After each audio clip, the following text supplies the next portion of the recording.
Hi, I'm Russ McCullough, Director and Founder of the Gwartney Institute here at Ottawa University. And we just have a special thing going on. Ottawa University is special here with the Gwartney Institute. We have a long history of educating some great minds, not the least of which would be Jim Gwartney, for instance, who we've named our institute after.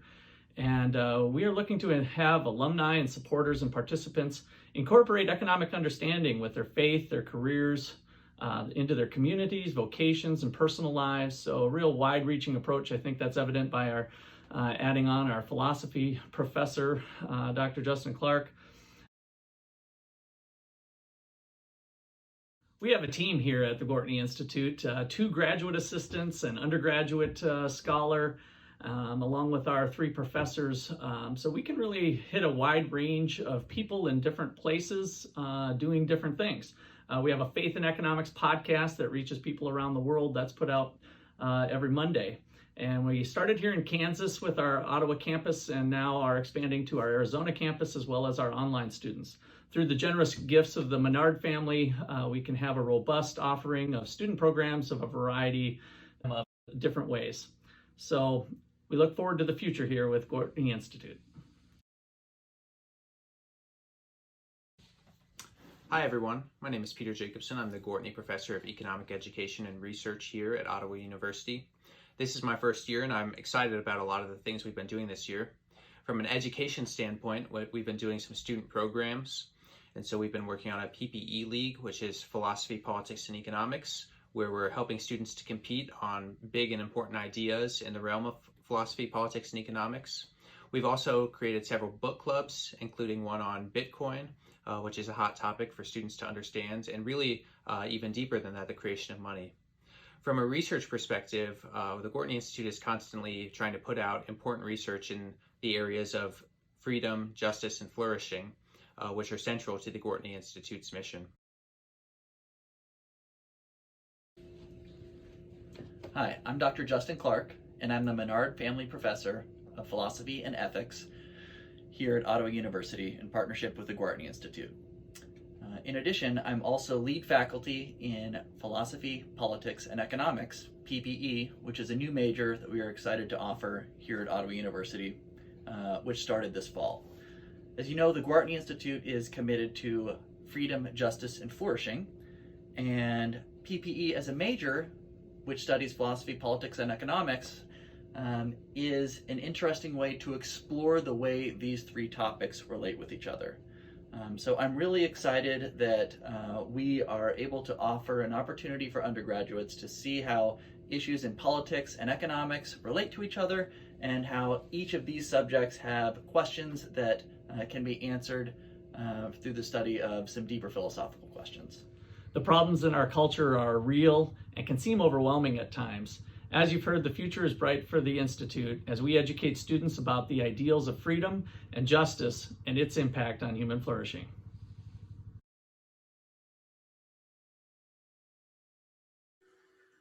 Hi, I have today with me Dr. Jim Gwartney of Florida State University and formerly of Ottawa University as an undergrad. Jim is known around the world for the Economic Freedom Index that he helped start many years ago, and that's going to be the nature of our talk today on why that's so important to understand and know. He is also the author of a textbook, Economics, Private and Public Choice, that's used all over for principles of micro and macro class. And he's also quite famous with other co-authors for a book called Common Sense Economics, which we've also developed a course for and use in other capacities here at Ottawa University. So Jim, welcome, and please tell us a little bit more about yourself. Russ, it's great to be with you. Let me just say, Ottawa University has a very warm spot in my heart. That I spent 4 wonderful years there and met my wife there, had the opportunity to study under Wayne Angel and Dr. Snyder, and who of course the business school is named after. That was in the 1960s. And so it was a marvelous place to get an education, but I think it's a marvelous place to get an education today, as students have an opportunity to study under you and under Peter. And so Ottawa is special to me. Great, great. Well, let's dig into this economic freedom index. Give us a brief history before we dive too deep into what was the motivation for this?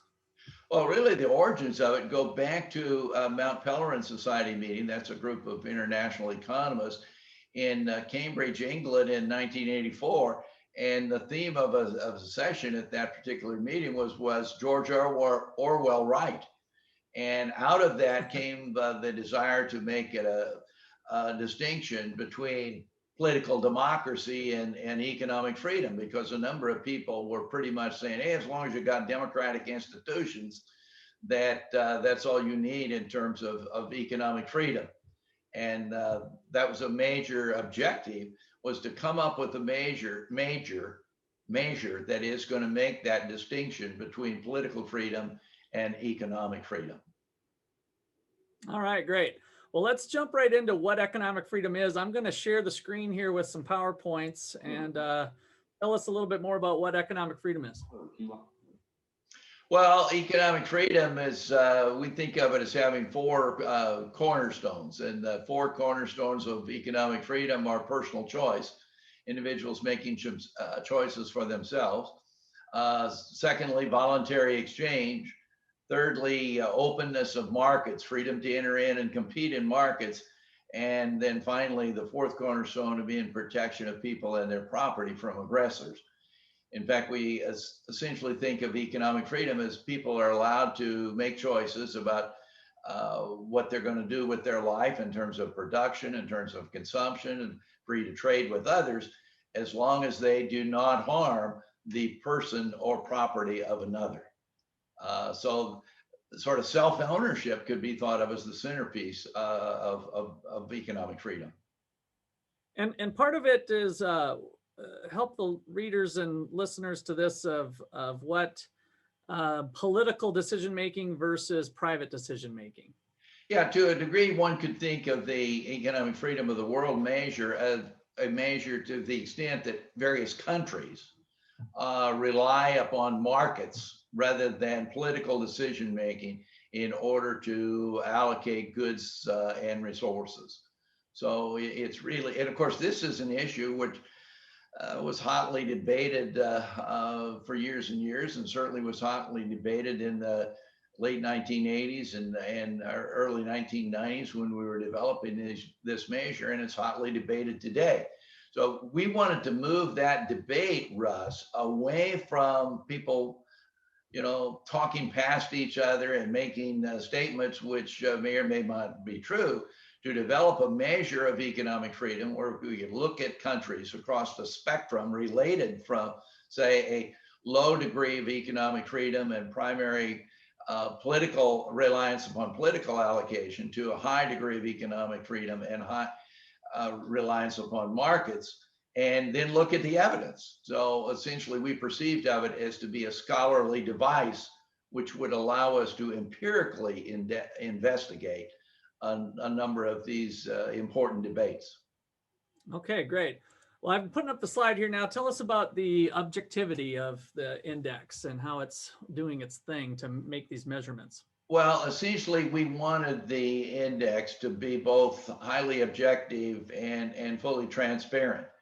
And as a matter of fact, that all the data that goes into the economic freedom of the world index is actually put together by other parties, such as the World Bank, International Monetary Fund, putting it together, various kinds of indicators. The index actually has 42 different components that enter into it, and that we wanted those components to be such that anybody could put them together. It wouldn't be make any difference whether the index was put together, say, by a socialist or a free market libertarian. And to be as objective and as precise a measure of economic freedom, both across countries and across time, because looking at how countries perform across time is also important in helping us understand how institutions work and the potential importance of institutions. as sources of human progress. What year was the first edition of the Economic Freedom Index The printing? first edition came out in 1996, and actually the title of that edition was Economic Freedom of the World, 1975 to 1995. Wow. So really we got 24, 25 years now worth of data collected on these types of things.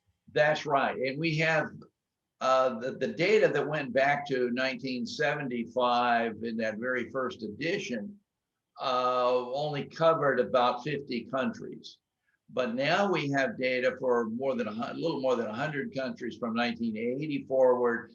And I believe it's 123 countries that we have data from 1995 forward to 2018. Great.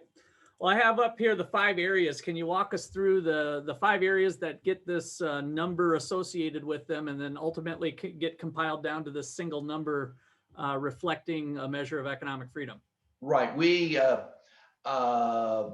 allocate these 42 components into 5 major areas in which they fit, if you like, from the standpoint of grouping things together.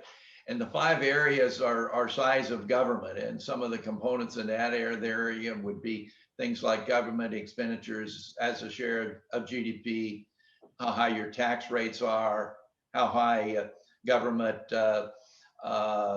investment as a share of total investment.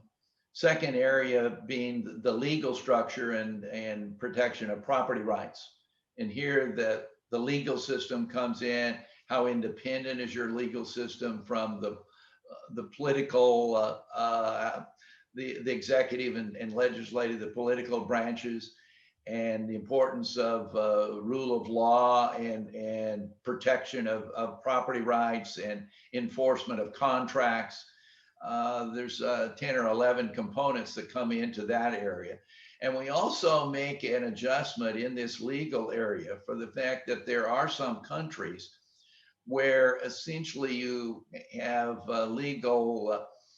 greater legal protection for men than women. And so we make a gender adjustment using some recent data put together by the World Bank for countries that deny various kinds of legal protections to women. So we make an adjustment for that.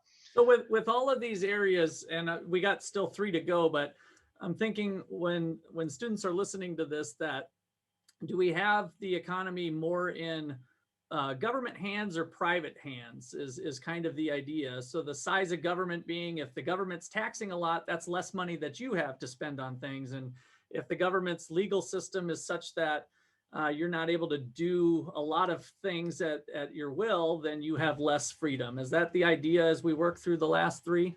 Yeah, and particularly in the legal area, the foundation, if you like, of a market economy is protection of property rights and enforcement of contracts. And so in that legal area, we have various measures, indicators that provide information on the quality of that contract enforcement and protection of property rights. And how long, for example, does it take to settle debts and things of that sort. And there's wide variation across countries on that. And good data. The World Bank has a doing business indicator that provides a lot of high quality data on how well the legal system works with regard to particularly settlement of contracts and protection of property rights. Okay, so what about this area number 3 with access to sound money? What is sound money?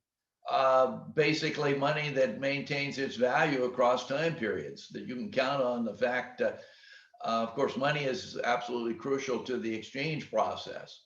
And so you need money that you can count on that is going to have pretty much the same kind of value, say 2 or 3 years from now as what it has now, and then across more lengthy time periods that it tends to maintain its value. Yeah. So the variables in that area that would result in higher ratings would be lower rates of inflation, less variability in the inflation rate, and also access to use alternative currencies. Because in a number of countries, particularly those that have had pretty high rates of inflation historically, it becomes very important. Do you have an option to use another type of currency? So that enters in there too. Yeah, and inflation is something we take for granted in the United States. The students listening here have never experienced an economy where a can of Coke was $1 today, and a month later is $2. Exactly. We may be in for some of that because, the recent data are that as a result of the funding of the various kinds of policies to deal with the COVID crisis have largely been financed by borrowing. So we've borrowed from the central bank, which is to say money creation in the last 12 months, actually the largest expansion in the money supply in the history of the United States, with the possible exception of 2 or 3 years during World War II. So we'll see how that works out, but I'm sure that's going to reduce the economic freedom rating of the United States in the years ahead, as well as no doubt a number of other countries. Yeah. All right. And so this next area 4 is the freedom to trade internationally. What things are we looking at there? Basically, as the government established various types of restrictions, say tariffs, quotas, exchange rate controls, other things that would limit your ability to trade with foreigners. So the more of these blockades you have, the lower your rating. Right. The higher, the more open that your trade is, that people can trade with foreigners without any kind of restrictions, the higher would be your rating. Right. And lastly, we have regulation of capital, labor, and business. What's in that category? Yeah, regulation is another technique that where governments can intervene and impact the allocation of resources, substituting political allocation for market allocation. So we look at the regulation of financial markets, things like interest rates, and we also look at regulation in labor markets and regulation of business, and things like, for example, the regulation of business is how onerous is the completion of tax return process, and the businesses, for example, are subsidies and various kinds of tax breaks and that sort of thing, part of what impacts business success. So if in fact the government is involved in regulatory activities of providing subsidies and various kinds of favoritism to businesses, that reduces your economic freedom rating, because essentially it's about even-handed opportunities for people to enter and compete in business sectors. Okay. Well, the next thing we want to get into is some examples of the countries. So I'm putting up the slide here with different ratings: top rated, middle rated, lowest rated. Give us a little insight here of what we're looking at. Yeah, and this rating, the top rated countries, now this covers a time period, because what matters is not just what your institutions are today, but what have they been over an extended period of time, and how much credibility do they have? Have they been relatively stable? So this slide looks at the economic freedom of the rating of the world rating from 95 through 2018. So in order to be in the top 10, that means you've had not only economic freedom, high rating today, but over an extended period of time. And you'll note during that period that the most free economies are Hong Kong and Singapore, followed by New Zealand, Switzerland. The United States is fifth in that particular on that particular slide, and pretty similar. Other countries that are quite similar to the U.S. are Canada, Australia, United Kingdom. They all kind of are bunched, that sort of 5 through 10 countries, pretty similar.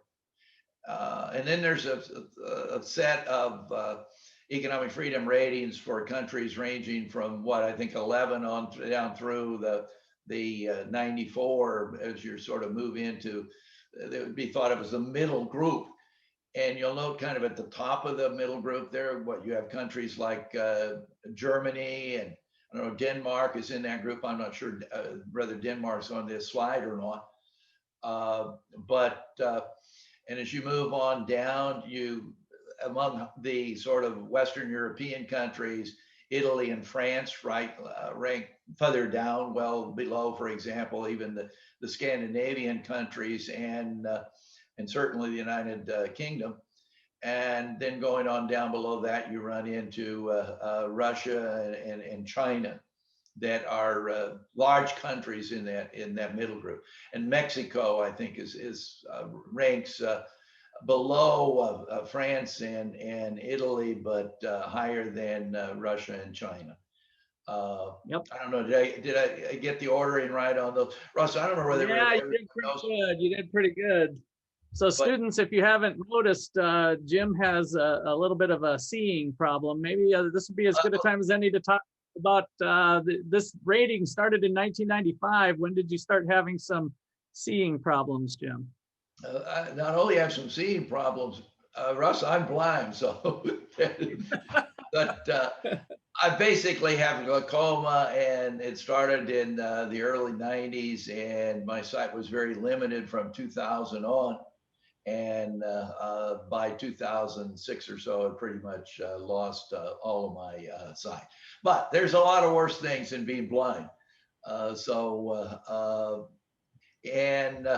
Of course, you know, that makes me susceptible to all the economics jokes, because some people think all economists are blind. So occasionally I run into as well. And then I think that slide finishes with the bottom group, where you have a number of African countries. You have Ukraine, I believe, is in that group. And then you also finish in the lowest economic freedom in the world, which has been the case for an extended period of time, is Venezuela. Right. Yes. And so it's kind of amazing to see countries like Chile, who's not on this list. Oh, yes, they are. Ranked number 18 on this particular ranking with over the longer time span.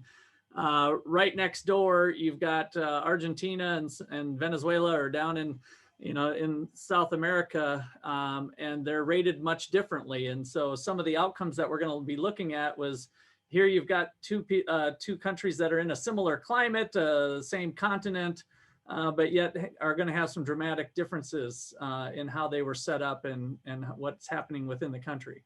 Exactly. Okay. All right, well, let's move on then. And the next slide here shows an aggregate of economic freedom and income with the quartiles. So the top most free is in the green, and then the least free are in the blue, and it's an average of those countries that are in there. Is that Right? That... Right. And we're looking at the average income and this is per capita income. And the thing that's interesting about this is virtually without exception, countries in the highest quintile in terms of economic freedom also have high income levels. And so I think that the income level of the countries in that group per capita is 37,000 in that range, Russ? Yes, you got it. Which is about 6 times that of, in fact, maybe a little more than 6 times of the least free quartile. And the other two are in between, but even the second quartile has the income level only about half what that of the countries in the persistently economically free quartile.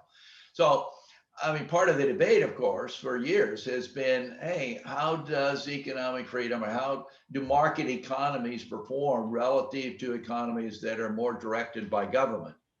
And so this allows us to look at that proposition.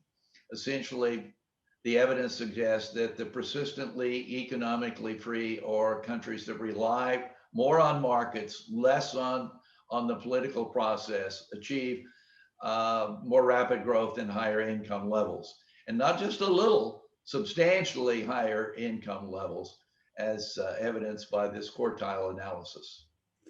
And so just so that the students are clear, when we use this PPP, purchasing power parity, and we talk about real per person income here, for the top quartile being 36,770, if for argument's sake, a hamburger is $1 at the dollar menu at McDonald's, that means a person in one of the most free countries can buy 36,770 hamburgers, whereas somebody in the least free country can only buy 6,140 hamburgers. Is that a fair way to look at this in terms of what real means?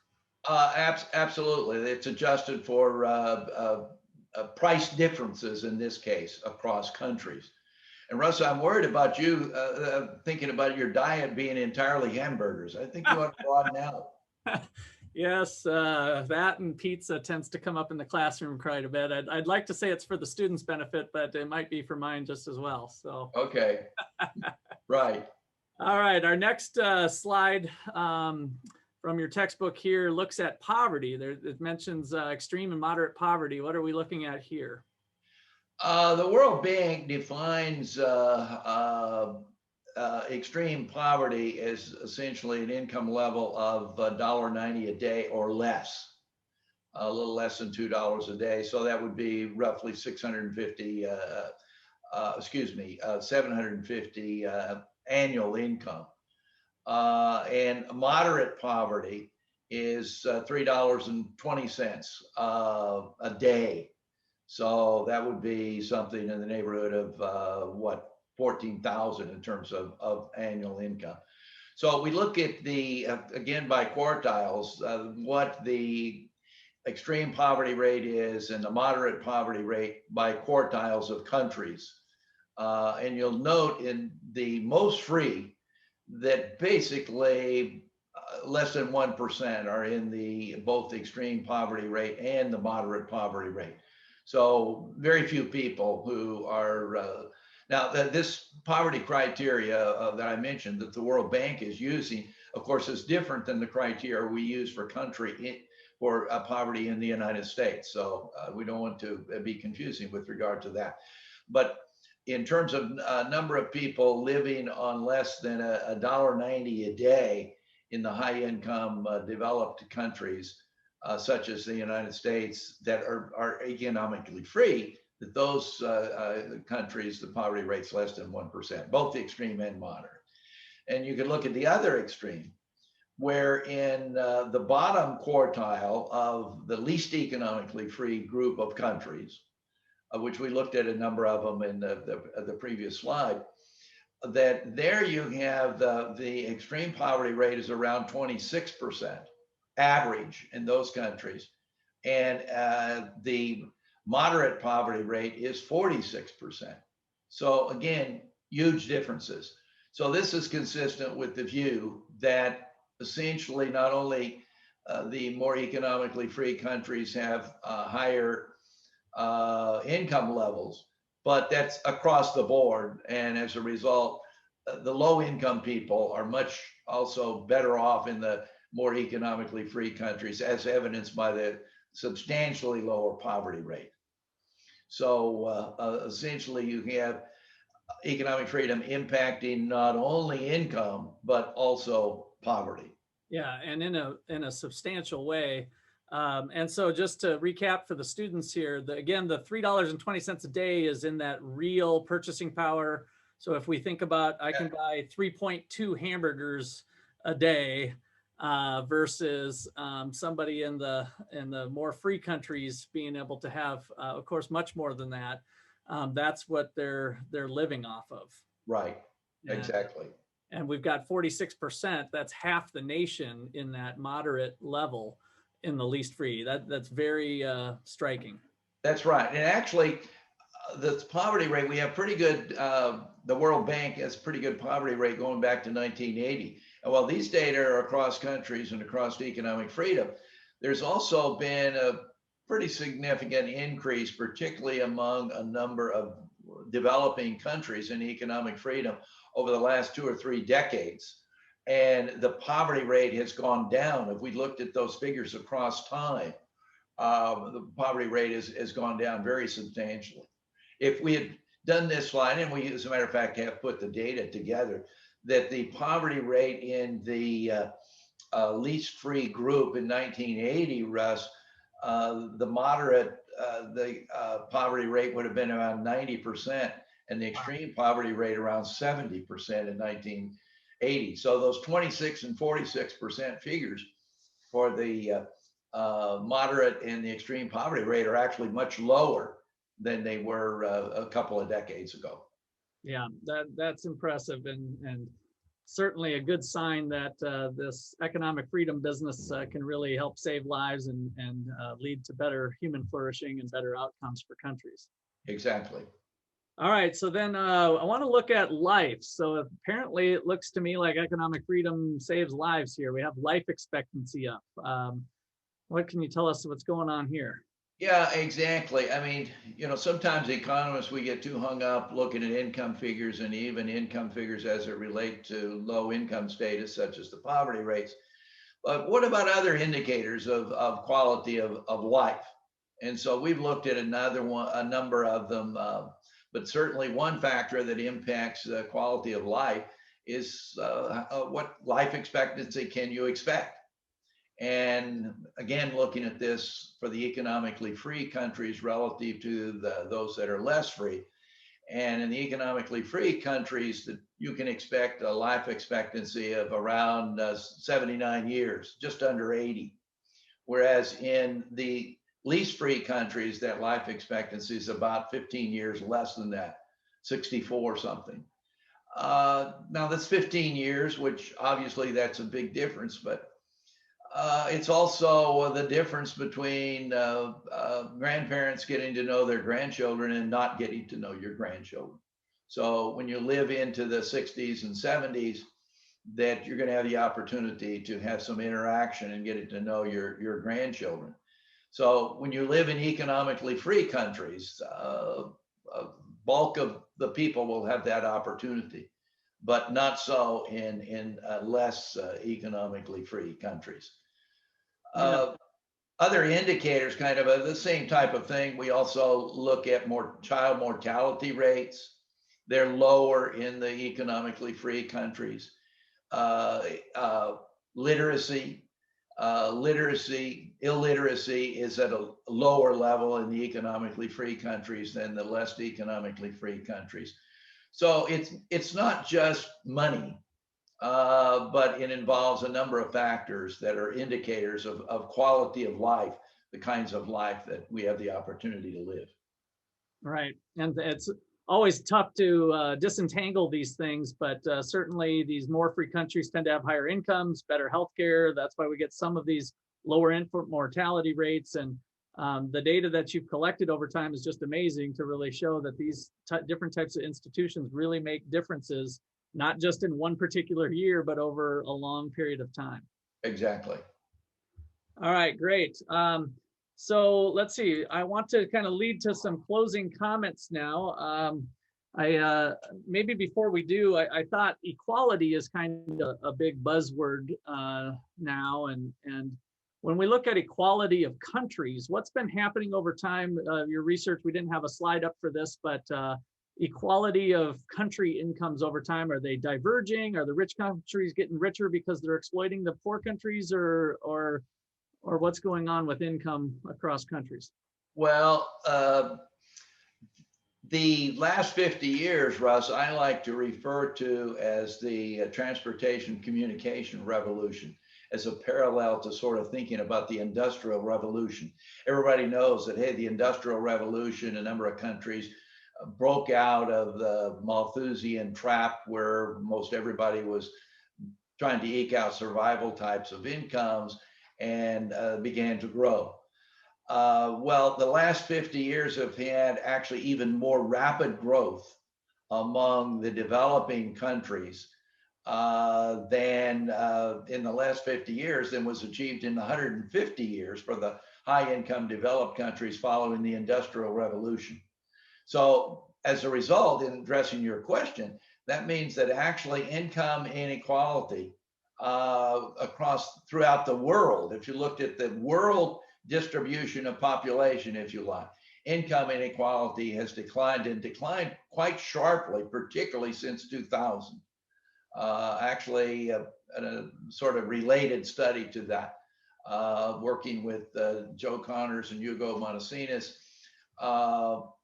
two other economists, that we found that the so-called Gini coefficient, which is a measure of income inequality, has declined dramatically since 2000.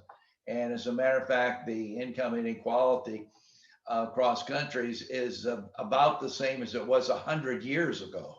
That is to say, as it was around 1920, that it's declined that much since 2000. So you went through a period where from 1800 to, let's say, 1980, basically year after year, decade after decade, the higher income countries were growing more rapidly and world income inequality was increasing. But since 1980, and particularly since 2000, the developing countries have been growing more rapidly, and worldwide income inequality has been declining.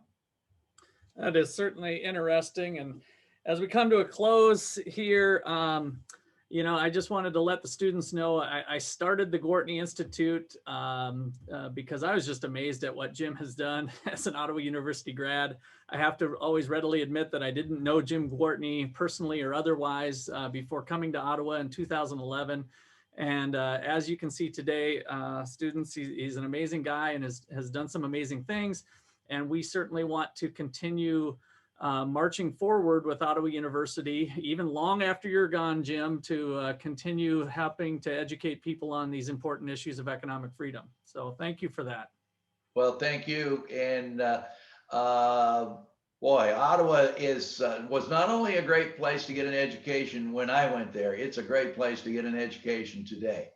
And that it's always a treat for me to have the opportunity to interact with Ottawa faculty and Ottawa students. All right, well, great, Jim. Hopefully the students got a lot out of this. I know they did. Even if they don't quite understand all the details, there's a lot more to learn in the classroom and in other places, and we'll certainly be continuing on our efforts in that direction. So thank you, Jim. Thank you. All right, bye-bye. Bye-bye.